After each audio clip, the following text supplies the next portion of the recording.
Hello friends, मैं हूं मनीष विश्वकर्मा और आपका हमारे यूट्यूब चैनल एमवी क्लासेस में हार्दिक स्वागत है। आज मैं आपके लिए कक्षा 12वीं काव्य खंड के सभी वस्तुनिष्ठ ऑब्जेक्टिव क्वेश्चन लेकर आया हूं।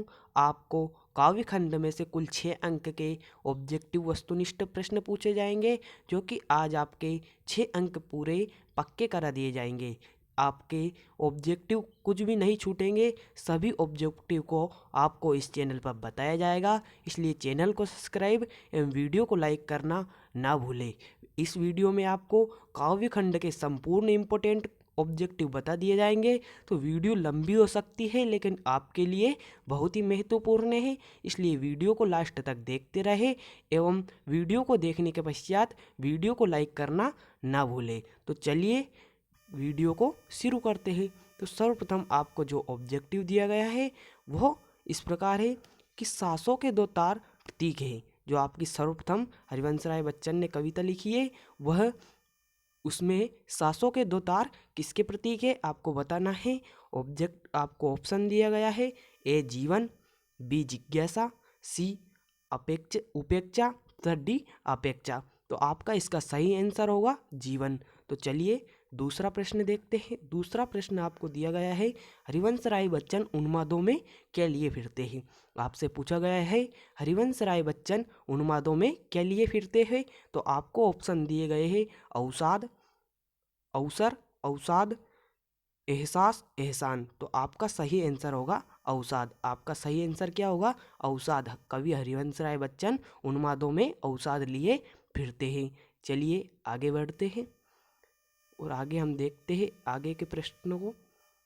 तो चलिए तीसरा जो प्रश्न है आपको दिया गया है वो कुछ इस प्रकार है: दिन जल्दी जल्दी ढलता है, कविता में कवि हताश और दुखी है। तो आपको बताना है दिन जल्दी जल्दी ढलता है, कविता में कवि हताश और दुखी क्यों है। ऑब्जेक्टिव आपको दिया गया है: प्रियतमा की निष्ठुरता के कारण, बी पत्नी की बिछुड़ जाने के कारण, सी संतान दुख से वंचित होने के कारण और डी परिवार से बिछुड़ने के कारण। तो इसका आपका सही आंसर होगा परिवार से बिछुड़ने के कारण। इसका सही आंसर क्या होगा? परिवार से बिछुड़ने के कारण। चौथा आपको ऑब्जेक्टिव दिया गया है: शीघ्र अपने बच्चों के पास पहुंचने की इच्छा चिड़िया की किस क्रिया से प्रकट होती है। तो आपको ऑप्शन दिए गए हैं: चहचहाने से, तेज उड़ने से, सी जल्दी दाना चुगने से, डी पंख फड़फड़ाने से। तो आपका इसका सही आंसर होगा बी तेज उड़ने से। तो आपको 4 ऑब्जेक्टिव बता दिए गए हैं। चलिए और आगे के ऑब्जेक्टिव देखते हैं। तो वीडियो लंबी हो सकती है, लेकिन आपके लिए बहुत ही इंपॉर्टेंट है, सो वीडियो को लास्ट तक देखते रहे। पांचवा ऑब्जेक्टिव आपको दिया गया है: दिए गए शब्दों के जोड़ों में विभास मूलक जोड़ा नहीं है। तो पहला दिया गया है रोदन में राग, बी शीतल वाणी में आग, और सी उन्माद में अवसाद, और डी रति में रंग। तो इसका सही आंसर होगा डी रति में रंग। तो रोदन में राग नहीं हो सकता, यह भी विरोधाभास है, तो यह आपका गलत हो जाएगा। और शीतल वाणी में आग नहीं हो सकती है, तो यह भी विरोधाभास है। और उन्माद में अवसाद नहीं हो सकता है, तो यह भी विरोधाभास है। तो आपका सही आंसर होगा रति में राग, क्योंकि रति में राग एक विरोधाभास मूलक जोड़ा नहीं है। तो चलिए आगे देखते हैं। प्रश्न क्रमांक 6 आपका होगा, जो हमने लिखा है वो इस प्रकार है: पाठ्य पुस्तक में संकलित गीत दिन जल्दी जल्दी ढलता है उद्धृत है।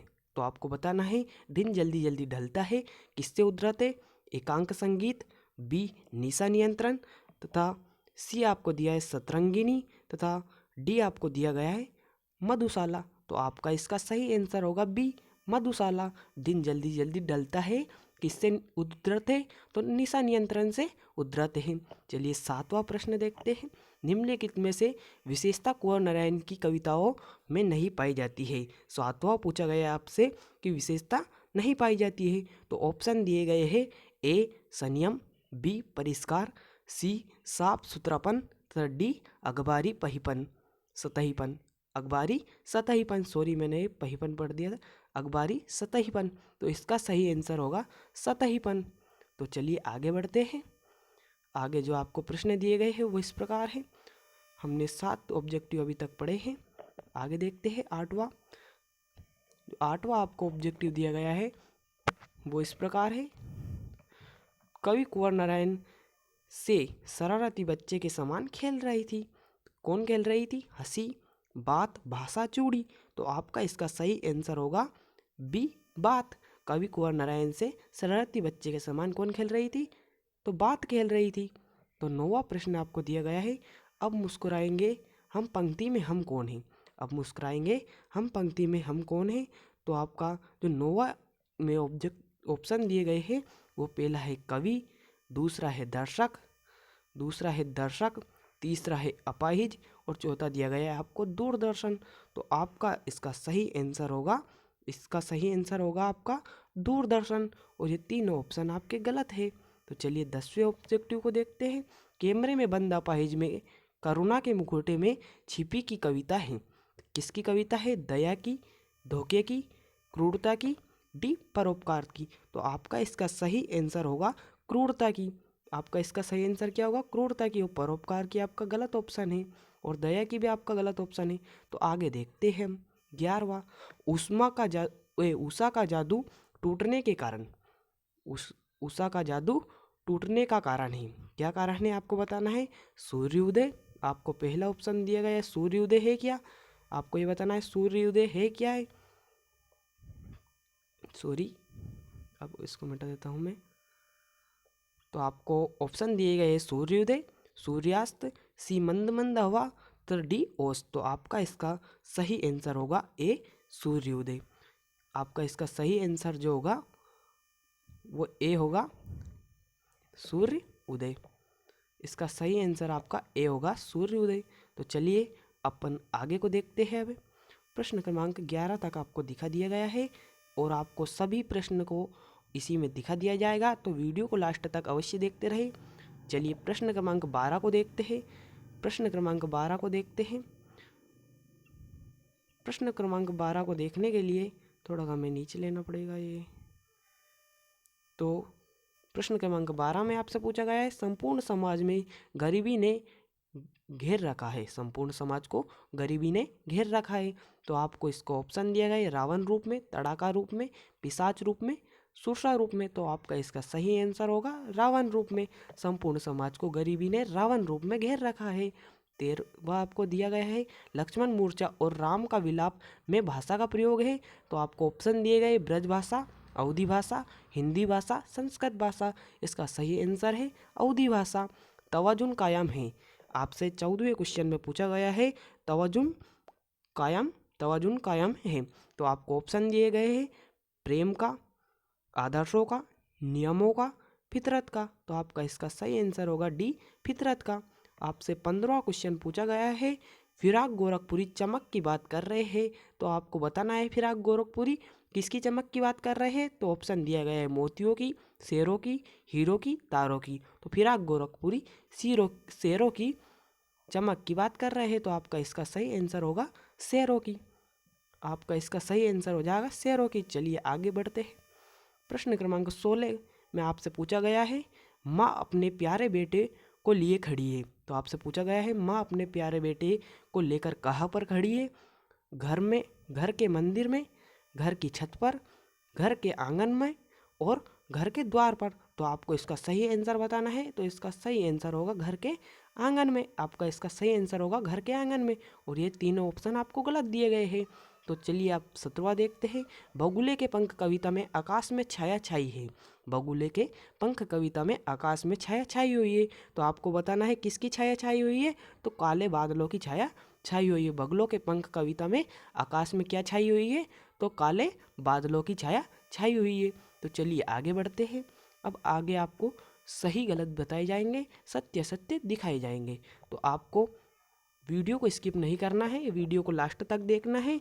तो आप वीडियो को लास्ट तक देखेंगे तो आपके जो 6 अंक हैं वो पूरे पक्के हो जाएंगे। इसके अथवा में आपका कोई भी प्रश्न नहीं आएगा जो इसके अलावा होगा। संपूर्ण प्रश्नों को इसी में ले लिया गया है। जो आपके संपूर्ण इम्पोर्टेंट क्वेश्चन है वही को इनमें लिया गया है। तो पहला प्रश्न पूछा गया है, दिन जल्दी जल्दी ढलता है, कविता में दिन का पंथी सूर्य को माना गया है। तो आपको देखना है कि सूर्य को दिन का पंथी माना गया है, तो ये आपका सही हो जाएगा। तो पहला आपको दिया गया था वह सत्य है। आपको इनको नोट भी कर लेना है क्योंकि ये आपकी बोर्ड परीक्षा के लिए काफ़ी इंपॉर्टेंट है और इसी में से आपके सभी प्रश्नों को पूछा जाएगा। तो आप इन्हें नोट अपनी कॉपी में करते जाइए। तो आपको दूसरा पूछा गया है, थका हुआ पंथी रात की आशंका से भयभीत रहता है। तो आपको देखना है कि थका हुआ पंथी जो होता है क्या रात में आशंका से भयभीत होता है। तो सही है ये तो इसका आंसर होगा सही, सत्य। तो आप तीसरा दिया गया है, सीधी सी बात छंदों के चक्कर में फंस जाती है। तो सीधी सी बात छंदों के चक्कर में फंस जाती है क्या। तो आपका देखना है छंदों के चक्कर में, तो छंदों के चक्कर में तो भाषा नहीं, जो बात नहीं फंसती है, तो ये आपका गलत हो जाएगा। छंदों के चक्कर में भाषा नहीं, बात नहीं फंस पाती है। तो चौथा आपको दिया गया है, कैमरे में बंद अपाहिज कविता में दूरदर्शन का व्यंग किया गया है। तो आपको दिया गया है, कैमरे में बंद अपाहिज कविता में दूरदर्शन का व्यंग किया गया है। तो इसका सत्य होगा, दूरदर्शन का ही व्यंग किया गया है। आपको देखना है दूरदर्शन का व्यंग किया गया है, तो आपको सत्य लगा देना है। पांचवा दिया गया है, उषा कविता के कवि सूर्यकांत त्रिपाठी हैं। तो आपको देखना है उषा कविता के कवि सूर्यकांत त्रिपाठी है क्या। तो आपको पता होना चाहिए कि उषा कविता के कवि कौन हैं। तो आपका इसका ये गलत है क्योंकि इसके कविता सूर्यकांत त्रिपाठी जी नहीं है। और आपको उषा कविता के कवि का नाम कमेंट बॉक्स में लिख के बताना है, नहीं तो मैं आपको लिखकर कमेंट बॉक्स में दे दूंगा। प्रश्न क्रमांक 6 में आपसे पूछा गया है, नींद में जागा हुआ कुंभकर्ण रावण के समान लग रहा था। नींद से जागा हुआ कुंभकर्ण रावण के समान लग रहा था। तो आपका यह इसका आंसर आपको कमेंट बॉक्स में लिखना है। इसको कमेंट में लिखना है, कमेंट में लिखना ना भूले क्योंकि ये मैं आपको देख रहा हूँ कि आप एक्टिव है या नहीं। तो सातवां आपसे पूछा गया है, कवितावली 7 खंडों में विभाजित है। तो क्या कवितावली 7 खंडों में विभाजित है। तो यह आपका सत्य है क्योंकि कवितावली 7 खंडों में ही विभाजित है। और आठवां आपको दिया गया है, फिराक गोरखपुरी की रुबाइयाँ श्रृंगार रस पर आधारित है। तो फिराक गोरखपुरी की जो रुबाइया है वह श्रृंगार रस पर आधारित है क्या। तो आपका इसका गलत होगा क्योंकि फिराक गोरखपुरी की रुबाइया श्रृंगार रस पर आधारित नहीं है। नौवां प्रश्न आपसे पूछा गया है, गजल उर्दू साहित्य की महत्वपूर्ण विधा है। तो आपको पूछा गया है, गजल उर्दू साहित्य की महत्वपूर्ण विधा है। तो आपको इससे सत्य होगा क्योंकि गजल जो है उर्दू साहित्य की ही महत्वपूर्ण विधा है। तो चलिए आगे देखते हैं। आपको 9 सही गलत जो सत्य असत्य वो दिखा दिए गए हैं। वीडियो को लास्ट तक देखते रहे क्योंकि इस वीडियो में आपके संपूर्ण ऑब्जेक्टिव टाइप क्वेश्चन जो काव्य खंड के हैं दिखा दिए जाएंगे। तो वीडियो को लास्ट तक देखते रहिए। चलिए 10वां देखते हैं। आपका 10वां प्रश्न आपको दिया गया है, छायावाद के प्रवर्तक जयशंकर प्रसाद है। तो आपको 10वें में जो दिया गया है, छायावाद के प्रवर्तक जयशंकर प्रसाद है, तो इसके सत्य होगा क्योंकि छायावाद के प्रवर्तक जयशंकर प्रसाद ही है। 11वां आपको दिया गया है, साहित्य का रसायन सम्मान है। साहित्य का रसायन सम्मान है, तो इसका होगा आपका गलत क्योंकि साहित्य में कोई रसायन सम्मान नहीं होता है। तो 12वां आपको दिया गया है, बगुलों के पंख कवि के मन को चुराए जाते हैं। बगुलों के पंख कवि के मन को चुराए जाते हैं, तो ये तो गलत है, तो इसका गलत लगा देना है आपको।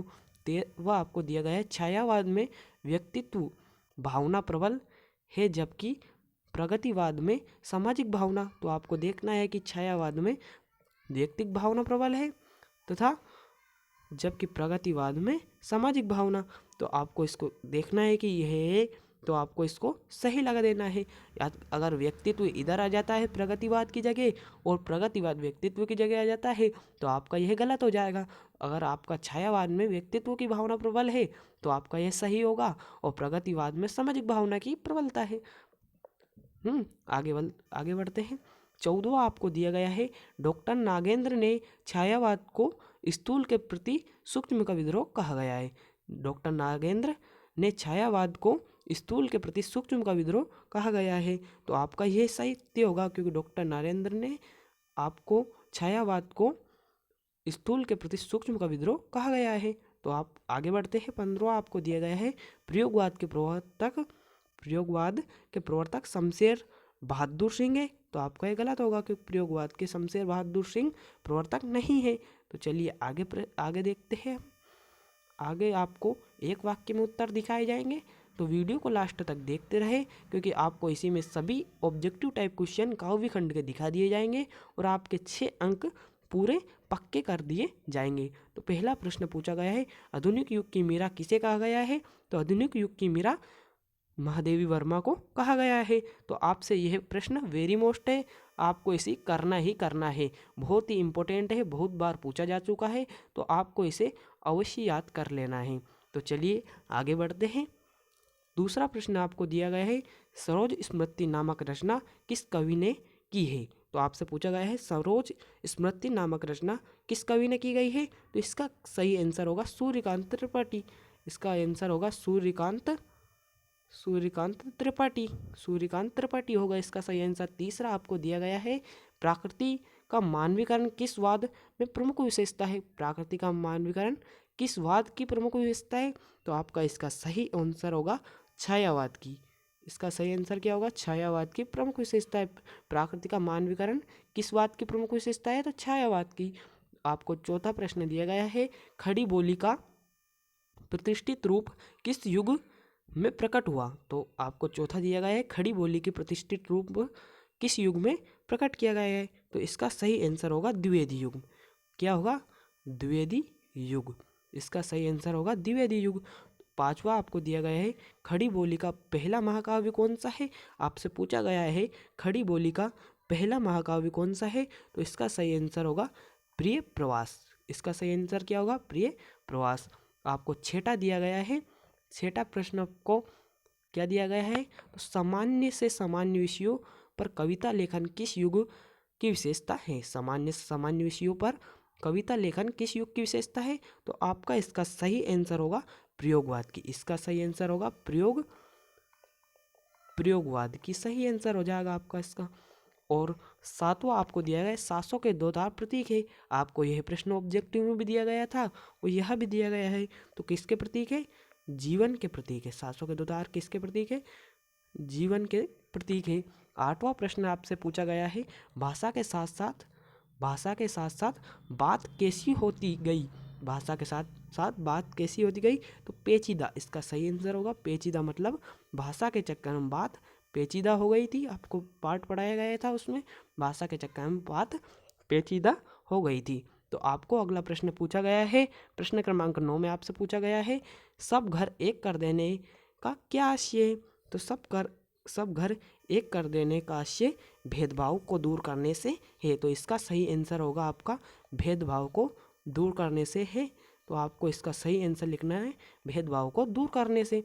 चलिए आगे बढ़ते हैं और आगे आपको सभी प्रश्न प्रोवाइड किए जाएंगे, तो वीडियो को लास्ट तक अवश्य देखते रहे एवं चैनल को सब्सक्राइब एवं वीडियो को लाइक करना ना भूलें। 10वां प्रश्न आपसे पूछा गया है, कैमरे में बंद अपाहिज कविता दूरदर्शन किस मनोवृत्ति को दर्शाती है? कैमरे में बंद अपाहिज कविता दूरदर्शन किस मनोवृत्ति को दर्शाती है? तो आपका इसका सही आंसर होगा संवेदनशीलता को दर्शाती है। तो इसका सही आंसर होगा, आपको लिख लेना है, संवेदनशीलता को दर्शाती है।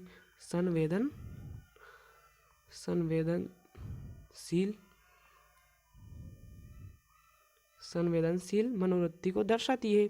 अब आगे देखते हैं, कवितावली के उत्तरकांड में कौन सा छंद है? आपसे 11वें प्रश्न में पूछा गया है, कवितावली के उत्तरकांड में कौन सा छंद है? तो आपका इसका सही आंसर होगा कवित्त छंद। इसका सही आंसर होगा कवित्त छंद। तो कवितावली के उत्तरकांड में कौन सा छंद है? तो आपका इसका सही होगा कवित्त छंद।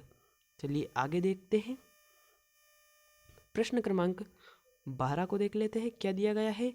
तो 12वें में आपसे पूछा गया है, अपाहिज से दूरदर्शन कार्यक्रम संचालक किस प्रकार के प्रश्न पूछता है? अपाहिज से दूरदर्शन कार्यक्रम संचालक किस प्रकार के प्रश्न पूछता है? तो 12वां का आपको आंसर लिखना है अर्थहीन, क्योंकि जो संचालक होता है वो अपाहिज से अर्थहीन प्रश्न को पूछने लगता है। आपको प्रश्न पार्ट भी पढ़ाया गया था, उसमें दिखाया गया था अर्थहीन आपका इसका सही आंसर होगा। प्रश्न क्रमांक 13 को देख लेते हैं अपन। 13 में क्या आपको क्या दिया गया है, उषा कविता में प्रातःकालीन नीला आकाश किसके जैसा दिखाई देता है, तो उषा कालीन शंख के समान इसका सही आंसर होगा, शंख के समान इसका सही आंसर क्या हो जाएगा, शंख के समान। उषा कालीन नीला आकाश किसका समान दिखाई देता है, तो शंख के समान। 14वां आपसे पूछा गया है, कवि उमा शंकर जोशी ने अपने खेत में कौन सा बीज बोया, तो कवि उमा शंकर जोशी है, उन्होंने अपने खेत में कौन सा बीज बोया था, तो इसका सही आंसर होगा शब्द रूपी। इसका सही आंसर होगा शब्द रूपी। आपको इसमें लिख देना है शब्द रूपी बीज बोया था। आप 15 देख लेते हैं, रुबाइया कविता में किसके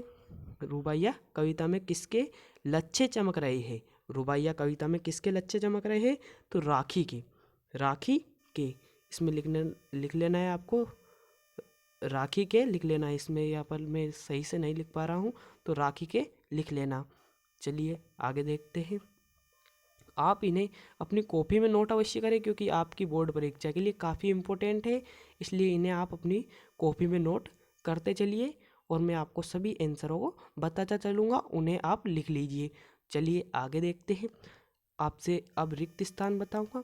कवि हरिवंश राय बच्चन को संसार नहीं भाता है, कौन सा संसार नहीं भाता है, तो आपका इसका सही आंसर होगा अपूर्ण संसार। कवि हरिवंश राय बच्चन को अपूर्ण संसार नहीं भाता है।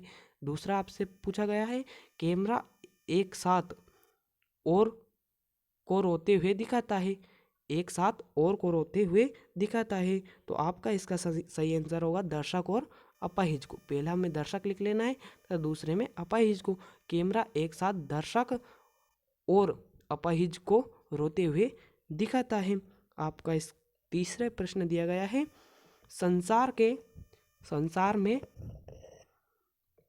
तीसरा प्रश्न दिया गया है, संसार में पुनः सहोदर नहीं मिलता है, पुनः सहोदर नहीं मिलता है, तो आपका इसका सही आंसर होगा भाई का। संसार में पुनः सहोदर भाई का नहीं मिलता है। चौथा प्रश्न आपको दिया गया है, प्रगतिवादी कवि शोषितों के प्रति तथा शोषकों के प्रति का भाव रखते हैं, शोषकों के प्रति तथा शोषितों के प्रति का भाव रखते हैं। आपका इसका सही आंसर होगा, पहले में लिख देना है आपको सहानुभूति, पहले में आपको सहानुभूति तथा दूसरे में आक्रोश का। तो पहले में क्या लिखना है, प्रगतिवादी कवि शोषितों के प्रति सहानुभूति तथा शोषकों के प्रति आक्रोश का भाव रखते हैं। चलिए आगे 5वां प्रश्न देख लेते हैं। हिंदी का पहला महाकाव्य है, हिंदी का पहला महाकाव्य कौन सा है, तो आपको लिखना है इसमें पृथ्वीराज रासो हिंदी का पहला महाकाव्य है। प्रश्न क्रमांक 6 देख लेते हैं। कविता का खिलना भला क्या जाने, तो कविता का खिलना भला फूल क्या जाने, कविता का खिलना फूल नहीं जान सकता है। तो 7वां आपको दिया गया है, जोर जबरदस्ती से बात ही मर गई, जोर जबरदस्ती से बात ही मर गई चूड़ी, तो इसका सही आंसर होगा चूड़ी। सही आंसर क्या होगा आपका इसका, चूड़ी। तो चलिए आगे बढ़ते हैं, आगे के प्रश्नों को देख लेते हैं। आपको सभी प्रश्न एक ही वीडियो में बताए जा रहे हैं, तो वीडियो लंबी हो सकती है लेकिन आपके लिए बहुत ही इम्पोर्टेंट है। तो आपको जो 9वां प्रश्न है वो शास्त्रीय भाषा संस्कृत में सर्जन क्षमता होने के बावजूद भी गोस्वामी तुलसीदास ने वा को साहित्य रचना के माध्यम से रूप में चुकाना है, तो आपको चुना है सॉरी मैंने इससे चुकाना पढ़ लिया, चुना। तो आपका इसका 9वें में जो आंसर आएगा वो कुछ इस प्रकार होगा। 9वें में आपका जो आंसर आएगा वो होगा आपका 9वें में पहले लिखना है आपको अवधि तथा दूसरे में लिख लेना है ब्रज। तो शास्त्रीय भाषा संस्कृत में सर्जन क्षमता होने के बावजूद भी गोस्वामी तुलसीदास ने ब्रज व अवधि व ब्रज, दो ही आपको कहीं भी लिख सकते हैं, ब्रज व अवधि को साहित्य रचना के माध्यम के रूप में चुना है। 10वां आपसे पूछा गया है, तुलसी के अनुसार संसार के अच्छे बुरे समस्त लीला प्रपंचों का आधार है, किसका आधार है आपको बताना है। तो 10वें का आपका जो सही आंसर होगा पेट की आग, इसका सही आंसर होगा पेट की आग। 11वां प्रश्न आपसे पूछा गया है, लक्ष्मण को निहारते हुए श्री राम के समान विलाप करते हैं, लक्ष्मण को निहारते हुए श्री राम के समान विलाप करते हैं। विलाप करते हैं। आपका लक्ष्मण को निहारते हुए श्री राम के समान विलाप करते हैं। तो कौन करते हैं? आपका इसका सही आंसर होगा, वो होगा आपका सही आंसर सामान्य व्यक्ति। सामान्य व्यक्ति, आपको इसका आंसर लगा देना है सामान्य व्यक्ति। लक्ष्मण को निहारते हुए श्री राम सामान्य व्यक्ति के समान विलाप करते हैं। प्रश्न 12वां दिया गया है, आंगन में मचलते बच्चे का मन पर ललचा गया। तो आपको बताना है आंगन में मचलते हुए बच्चे का मन किस पर ललचाता है। तो आपका इसका सही आंसर होगा चांद पर। चलिए आगे के प्रश्न देखते हैं। तो वीडियो लंबा हो सकता है लेकिन आपके लिए बहुत ही इंपॉर्टेंट है, सो वीडियो को लास्ट तक देखते रहिए। प्रश्न 13वां आपको दिया गया है, रात में पसरा सन्नाटा अपनी अपनी व्यक्त कर रहा है। तो क्या व्यक्त कर रहा है? 13वां का आंसर आपका सही, जो 13वें का आंसर है वो होगा वेदना। वेदना, अपनी वेदना व्यक्त कर रहा है।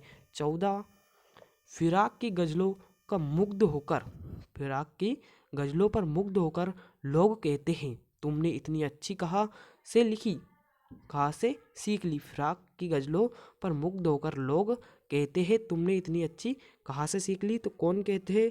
तो इसका आंसर आपका जो सही होगा शायरी। इसका शायरी सही आंसर होगा। इसमें लिख देना है शायरी। फिराक की गजलों पर मुग्ध होकर लोग कहते हैं तुमने इतनी अच्छी शायरी कहाँ से सीख ली। तो 15वां आपसे पूछा गया है, कवि उमा शंकर जोशी को कागज का पन्ना एक की तरह लगता है। कागज का पन्ना किसकी तरह लगता है? तो चौकोर खेत की तरह लगता है। किसके समान लगता है? चौकोर खेत की तरह लगता है। तो चलिए आगे के प्रश्नों को देख ले। तो वीडियो लंबी है लेकिन आपके लिए बहुत ही इंपॉर्टेंट है, सो वीडियो को लास्ट तक अवश्य देखते रहिए। चलिए आगे देखते हैं।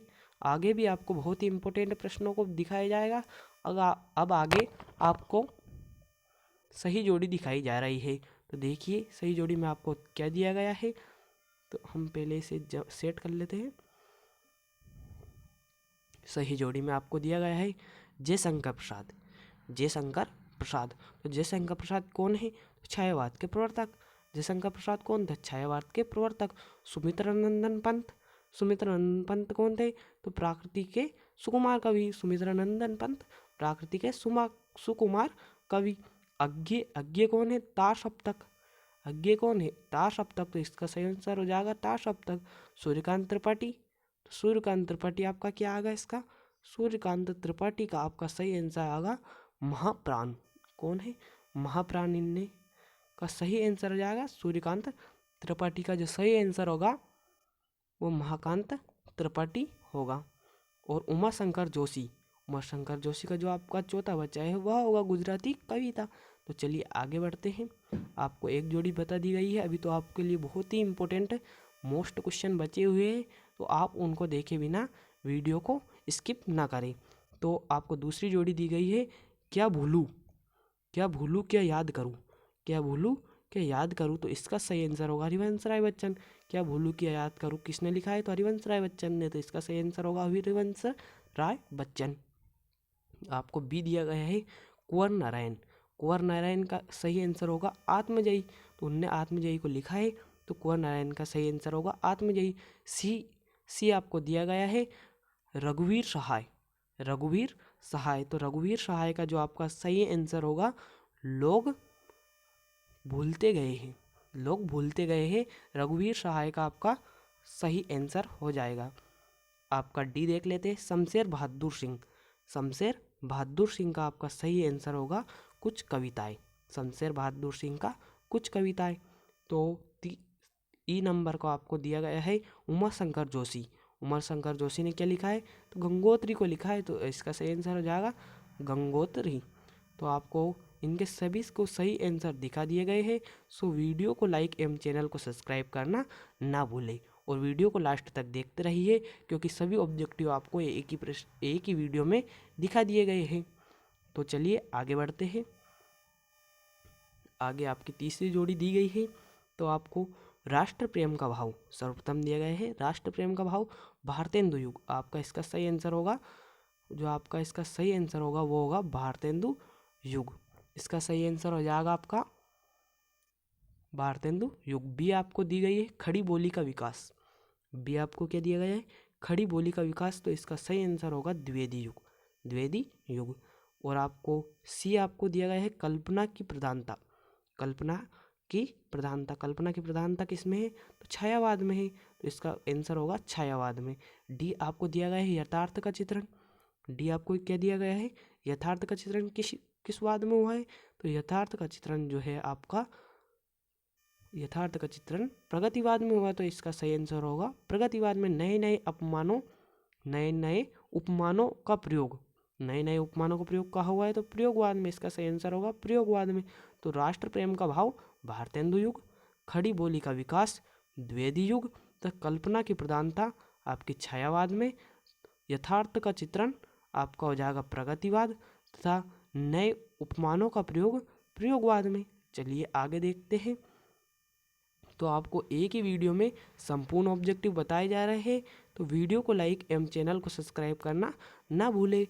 चलिए आगे देख लेते हैं। आपको जो अंतिम जोड़ी है, यही आपकी अंतिम जोड़ी है, तो आप चलिए इसको देख लेते हैं। आपको इस जोड़ी में सर्वप्रथम दिया गया है, तो इसे सेट कर लेता हूँ मैं, पहले सेट करना होगा। चलिए सर्वप्रथम आपको इस जोड़ी में दिया गया है कागज का पन्ना। कागज का पन्ना का सही आंसर जो होगा आपका चौकोर खेत। आपको इसको रिक्त स्थान में दिखाया गया था और यह भी दिखाया जा रहा है कागज का पन्ना चौकोर खेत। और रुबाइया, आपको जो बी ऑप्शन बी दिया गया है वो रुबाइया। रुबाइया क्या है, रुबाइया एक छंद है, तो आपको रुबाइया को छंद से मिला देना है। गजल, तो आपको सी ऑप्शन सी जो दिया गया है गजल। गजल क्या है, तो गजल का आपका सही आंसर होगा शेर। गजल का सही आंसर, गजल किससे संबंधित थी, शेर से, उसका सही आंसर होगा शेर। डी दिया गया है आपको नए बिंब का अपमान। नए बिंब का अपमान, तो डी का आपका सही आंसर होगा तीसरा आपका ऊषा। ऊषा, नए बिंब का अपमान, ऊषा से मिला देना है। ये आपको दिया गया है गीत, तो गीत का सही आंसर उसके सामने का ही होगा हलावाद का। तो इस प्रकार आपको काव्य खंड के सभी इंपॉर्टेंट ऑब्जेक्टिव दिखा दिए गए हैं। तो एक ही वीडियो में आपको सभी इंपॉर्टेंट ऑब्जेक्टिव को दिखाया गया है। तो वीडियो को लाइक एवं चैनल को सब्सक्राइब करना ना भूलें। अगर आप हमारे वीडियो को देखना चाहते हैं तो बेल आइकन को ऑल पर सिलेक्ट करें, क्योंकि हम ऐसे ही class 10th 9th 11th 12th सभी के ऑब्जेक्टिव क्वेश्चन की सीरीज है, उसे हमने चालू कर दिया है। तो आपको अगर ऑब्जेक्टिव प्रश्न चाहिए तो आप हमारे चैनल को सब्सक्राइब कर लीजिए एवं टेलीग्राम ग्रुप को ज्वाइन कर लीजिए। वहीं पर आपको PDF एवं सभी नोट्स प्रोवाइड किए जाते हैं। तो चलिए वीडियो को यहीं पर समाप्त करते हैं। और आपको अगर इसकी PDF चाहिए, अगर आपको इसकी जो मैंने आज ऑब्जेक्टिव दिखाया है इनकी PDF चाहिए, तो आप हमारे टेलीग्राम ग्रुप को ज्वाइन कर लीजिए। टेलीग्राम ग्रुप की लिंक आपको डिस्क्रिप्शन में दी गई है। और अगर आपने इन्हें नोट कर लिया है तो और अच्छी बात है। तो चैनल को लाइक एवं वीडियो को सब्सक्राइब करना ना भूलें। और मिलते हैं अगले वीडियो में, और टेलीग्राम ग्रुप को ज्वाइन करना ना भूलें। तो धन्यवाद, मैं चलता हूँ, अगले वीडियो में मिलता हूँ।